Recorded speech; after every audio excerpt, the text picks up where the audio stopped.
शुरुआत गेल की आवाज से होती है। वो हमें बताती है कि मेरी माँ कहा करती थी कि जब हम सो जाते हैं तो हमें आंख बंद करके विश्वास की, भरोसे की एक छलांग लगानी पड़ती है, क्योंकि तब हमारी आत्मा हमारे शरीर को छोड़ देती है। और यही वजह है कि हम सपने देखते हैं। अपना घर छोड़ना बहुत से लोगों के लिए मुश्किल होता है, जबकि कुछ लोगों के लिए ये एक नए सफर की शुरुआत है। हम अंतरिक्ष में संदेश इसी उम्मीद से भेजते हैं कि हमें दूसरी तरफ से कोई जवाब मिले, हमें कोई किनारा मिल जाए। इसी आवाज को सुनते हुए हमें वो समय दिखाया जाता है जब हैरी सेल्डन की लाश को उसी के बनाए हुए ताबूत में एक सूरज के करीब छोड़ दिया गया, मगर असल में वो ताबूत उसी वॉल्ट में बदल गया जो पिछले 35 साल से टर्मिनस ग्रह पर है। यहाँ हमें इस वॉल्ट का राज पता चलता है कि असल में ये हैरी का बनाया हुआ है और कैसे ये टर्मिनस पर पहुंचा। हालांकि बहुत से लोग तो ये मानते थे कि ये एक एलियन है। अब उसी कहानी पर ध्यान देंगे जहां से हमने छोड़ी थी। सेल्वोर टर्मिनस पर गए, इसके बाद थेस्पियंस भी आए, फेरा भी, और सबसे आखिर में वॉल्ट से एक इंसान बाहर आया, यानी कि हैरी सेल्डन। और शायद अब हमें सवालों के जवाब मिल जाए। हैरी एनेक्रियंस और थेस्पियंस से बात करता है, कहता है कि जहां तक मुझे याद है तुम दोनों ग्रह सदियों से एक दूसरे के जानी दुश्मन हो, जबकि जिस चिंगारी से ये आग लगी है उसकी खबर तुम में से किसी को नहीं। एनेक्रियन का लेफ्टिनेंट कहता है कि हम इनका विश्वासघात कभी नहीं भूल सकते। तब हम जान पाते हैं कि दरअसल सालों पहले थेस्पियन के राजा ने इनेक्रियन की शहजादी, जिसे इनेक्रियन शिकारी भी कहते हैं, उससे शादी की, मगर बजाय इसके कि दोनों ग्रहों के लोग एक हो जाते, उस रात इनेक्रियन की शहजादी का गला काट दिया गया और थेस्पियन का राजा भी मारा गया। इनेक्रियन थेस्पियन को दोष देते हैं और थेस्पियन इनेक्रियन को। तभी से इनके बीच दुश्मनी है। यहाँ पर हैरी सेल्डन बताता है कि तुम लोगों ने अपने इतिहास को सही से जाने बिना जंग का रास्ता चुना। ल्यूटेनेंट गुस्से में कहता है कि तुम मरे हुए इंसान, कि क्या अब तुम हमें हमारा ही इतिहास पढ़ाओगे? हैरी कहता है कि नहीं, मैं सिर्फ सच सामने रखूंगा जो तुम दोनों नहीं जानते।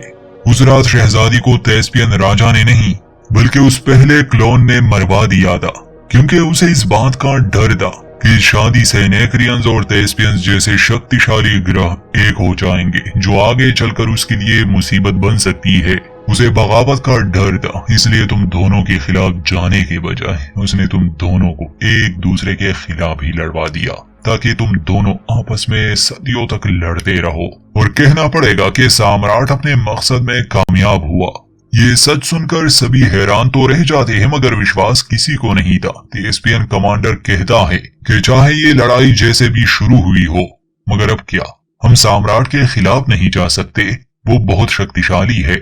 हैरी कहता है कि अब तुम्हारे पास इन्वेक्टस जहाज है, जिस पर रॉबिन कहता है कि इन्वेक्टस सिर्फ एक जहाज है। तो हैरी बताता है कि अगर तुम सब अपनी नफरत को पीछे छोड़ दो तो मिलकर एक जहाज से तुम कई और बना सकते हो।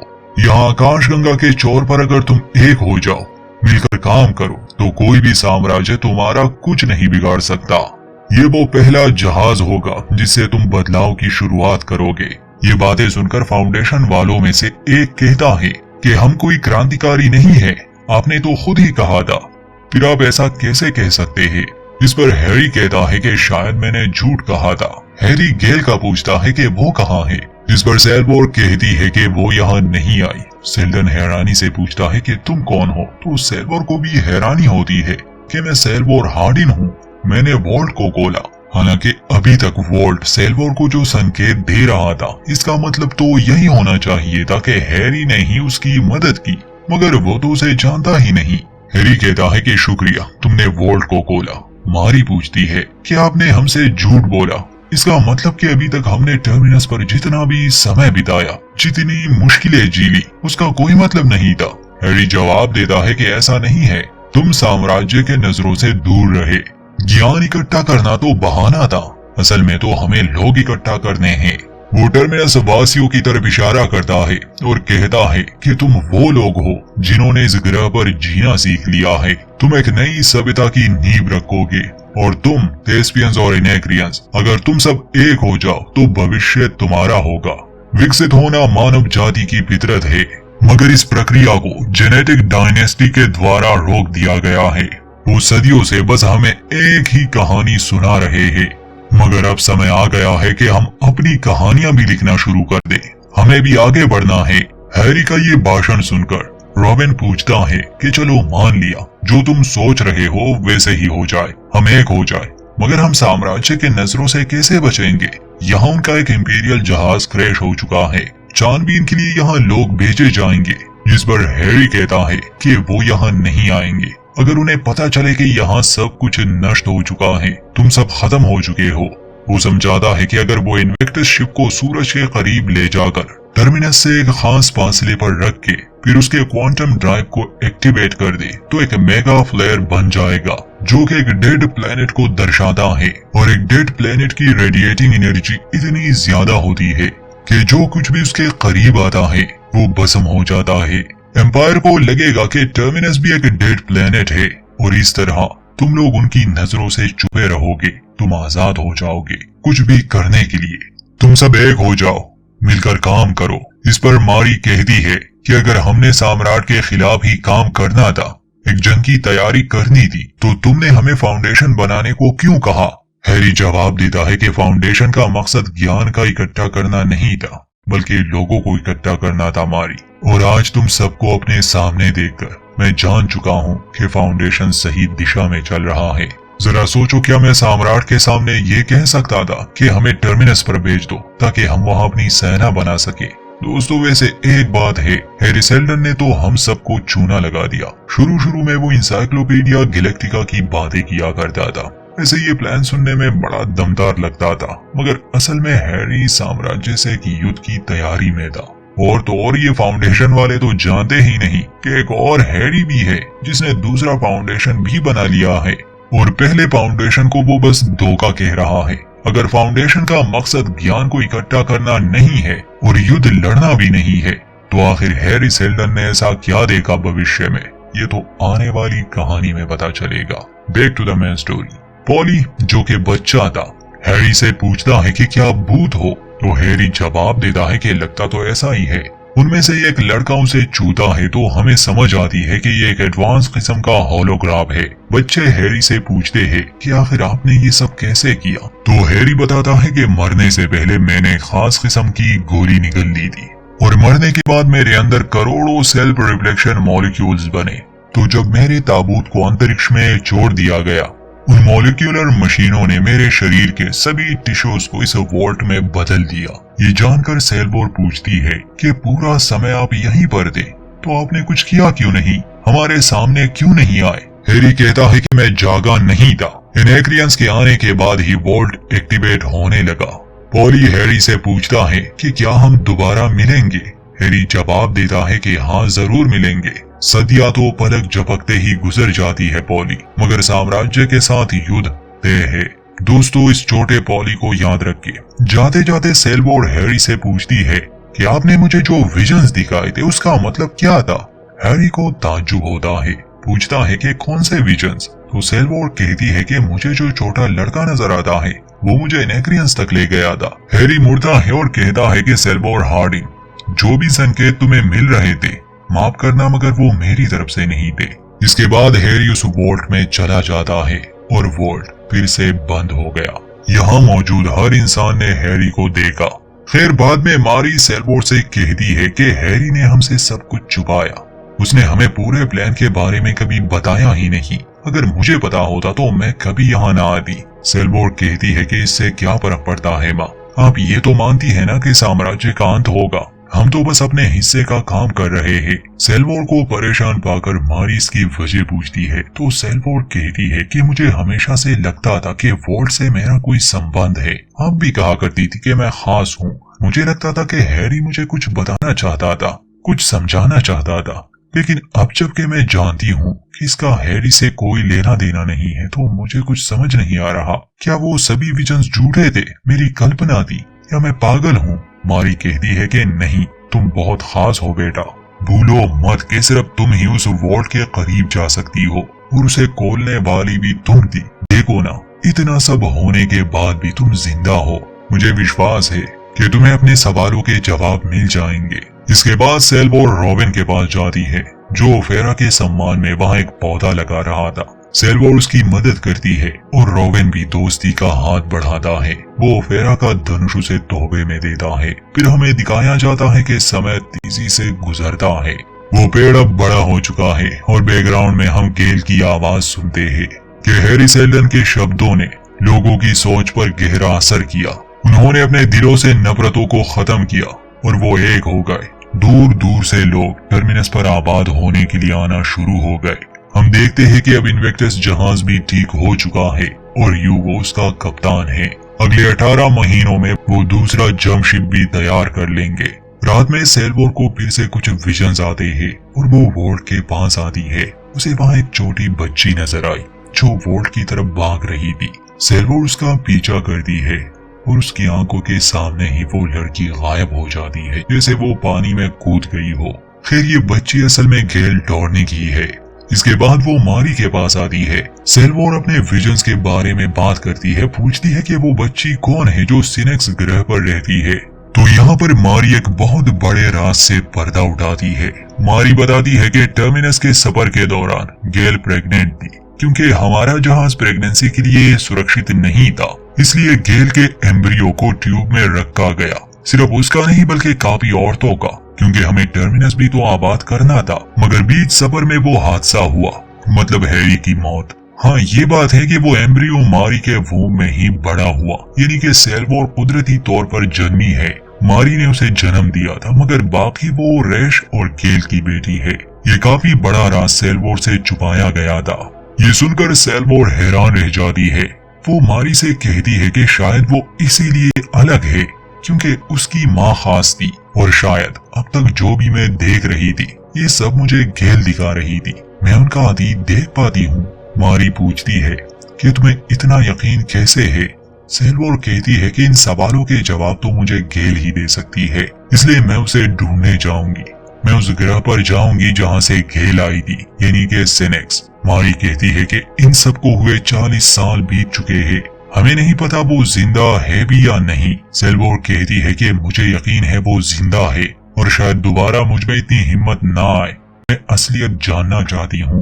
मुझे महसूस हो रहा है कि मुझे उसकी तलाश करनी चाहिए। मगर समस्या ये थी कि सिनेक्स यहाँ से 4 प्रकाश वर्ष दूर है। सेल्वोर अगर बिना जंगशिप वाले जहाज में जाएगी तो उसे 100 से भी ज्यादा साल लग जाएंगे। मतलब अगर वो टर्मिनस से गई तो जिन लोगों को वो जानती थी वो मर चुके होंगे, मगर वो अपना फैसला नहीं बदलती। यूगो से वो प्यार करती थी और सेल्वोर अपने प्यार की भी कुर्बानी देने को तैयार थी। इस पर मारी कहती है कि अगर तुम्हें ये सही लगता है बेटा तो तुम्हें जाना चाहिए। साथ ही वो उसे प्राइम रेडियंट देती है। कहती है कि अगर तुम्हें गेल्डोनिक मिले तो ये उसे देना, ये उसकी अमानत है। जिसके बाद सेल्वोर उसी रात वहां से जाने लगती है। जैसे ही वो जहाज के पास आई, यूगो वहां आ जाता है और कहता है कि तुम मुझे बिना बताए ही जा रही थी। सेल्वोर कहती है कि मैं तुम्हें परेशान नहीं करना चाहती। यूगो कहता है कि मुझे यकीन है तुम किसी जरूरी काम से जा रही हो और मैं तुम्हारा इंतजार करूंगा। मैं भी तुम्हारे साथ चला जाता, मगर मुझे ऐसा महसूस हो रहा है जैसे ये काम तुम्हें अकेले ही करना है। जिसके बाद सेल्वोर यूगो से अलविदा लेती है और जहाज को लेकर वो टर्मिनस के लिए निकल जाती है। दोस्तों फिक्र ना करे, इस एपिसोड के अंत में पता चलेगा कि सेल्वोर कहाँ पहुंची और वो गेल से मिली या नहीं, और गेल का क्या बना, वो जिंदा है भी या नहीं। अब जाते हैं ट्रेंटोर पर। सम्राट डे मेडन ग्रह से लौट आया है, मगर डॉन से एक बड़ी गलती हुई, बल्कि ये कहे कि उसमें बहुत कमी है। हम देखते हैं कि सम्राट डे ट्रेंटोर पहुंच चुका है। डस्क ने उसे सब कुछ बता दिया था, जिस बात से वो बहुत परेशान है, क्योंकि देखा जाए ना तो इन क्लोन्स के कोई माता पिता है, ना ही कोई और खूनी रिश्ता। बचपन से बुढ़ापे तक ये तीनों भाई एक दूसरे का सहारा बनकर रहते हैं, जिस वजह से कोई भी फैसला करना डे के लिए मुश्किल था। वो डस्क से पूछता है कि उसे क्या करना चाहिए, तो डस्क जवाब देता है कि तुम अच्छी तरह जानते हो कि हमें क्या करना है।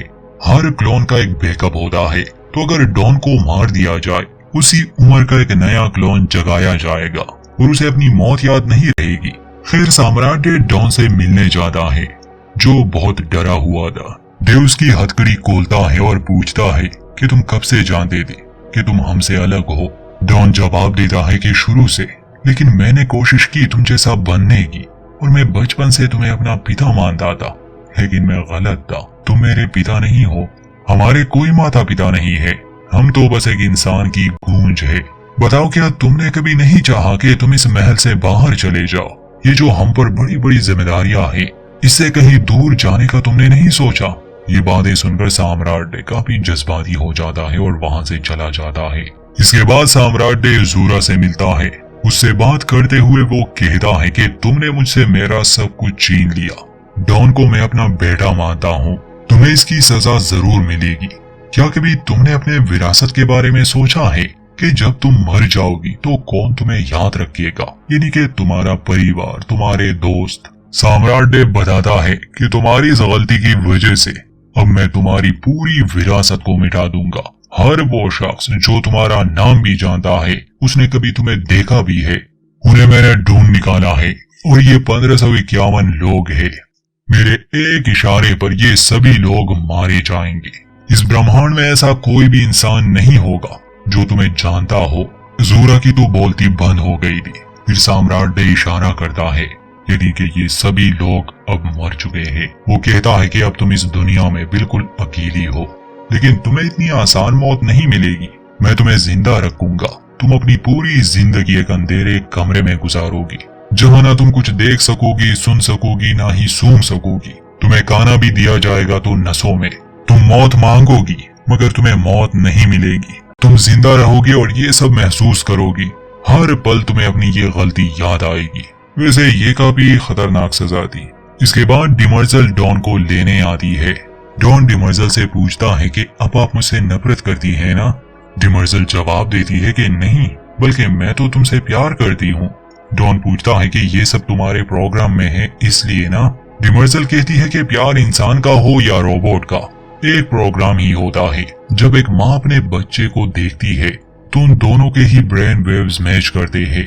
अब जब डॉन डे और डस्क के सामने आता है तो डस्क बोलता है कि अगर मेरे बस में होता तो अभी तक तुम जिंदा भी ना होते। डे उन्हें अपनी यात्रा के बारे में बताता है। वो कहता है कि वहाँ मैदान पर एक औरत थी, उसने मेरे खिलाफ आवाज उठाई, जिस वजह से मैंने उसकी यात्रा को चुना।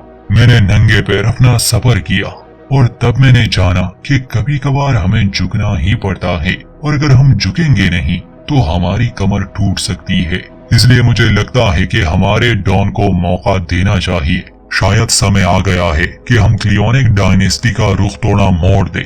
सम्राट डे का मतलब था कि इन छोटे मोटे डीएनए बदलाव से कुछ नहीं होने वाला, इसलिए डे को जिंदा रहने देते हैं।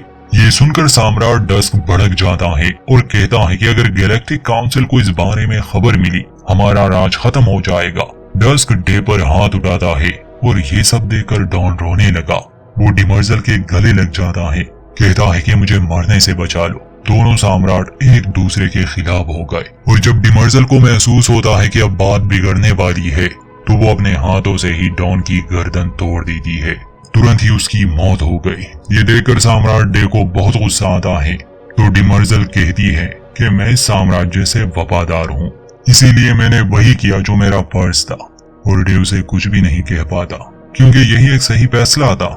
फिर हम डस्ट को देखते हैं जो गुस्से में डॉन की सारी यादों को मिटा देता है और डे जो डॉन की मौत से टूट चुका है वो उसके शरीर को लेकर डेड चेम्बर में ले जाता है, जहां उसकी आंखों के सामने डॉन का शरीर राख में बदल गया। कुछ देर बाद शैडो मास्टर सम्राट डे के पास आता है। वो बताता है कि उन्हें पता चला है कि आपके डीएनए के साथ भी किसी ने छेड़खानी की है। डे पूछता है कि क्या ये गड़बड़ी डस्क के डीएनए में भी है, तो शैडो मास्टर बताता है कि फिलहाल उनकी जांच की जा रही है। उसके जाने के बाद डे अपना गुस्सा क्लियोन द फर्स्ट के पुतले पर निकालता है।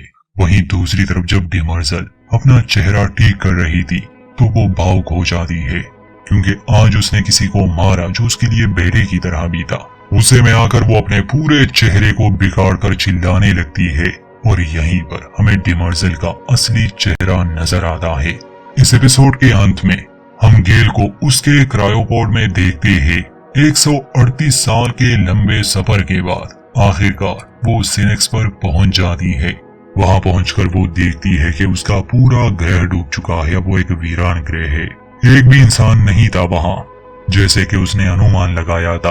और ये सब देखकर गेल बहुत उदास हो जाती है क्योंकि जिन्हें वो जानती थी उसके दोस्त, माता पिता, परिवार सब खत्म हो चुका है। तभी उसे पानी के अंदर कोई चीज चमकती हुई दिखी। वो क्या है ये जानने के लिए वो गोता लगाती है। पानी के अंदर जाते ही वहां उसे एक जहाज दिखता है जिसके अंदर एक क्रायोपोड में कोई सो रहा है। गेल पोड को खोलती है और उस इंसान को बाहर निकालती है। होश आने पर हम जान पाते हैं कि ये कोई और नहीं बल्कि सेल्बोर हार्डिन है। गेल पूछती है कि तुम कौन हो। वो बताती है कि मेरा नाम सेल्बोर हार्डिन है और मैं यहाँ किसी को ढूंढने आई हूँ। गेल पूछती है कि किसको, तो सेल्बोर जवाब देती है कि तुम्हें, मैं तुम्हारी बेटी हूँ। गेल हैरानी से उसकी ओर देख रही थी। उसे उसकी बातों पर यकीन नहीं था, इसलिए सेल्बोर उसे प्राइम रेडियंट देकर कहती है कि ये आपका है। और यहीं पर इस एपिसोड का दी एंड। दोस्तों, जब से हमने ये कहानी शुरू की तो पहली बार हम 35 साल आगे आए, अब 138 साल आगे, और जो आने वाली कहानी है वो 138 साल बाद की ही दिखाई जाएगी।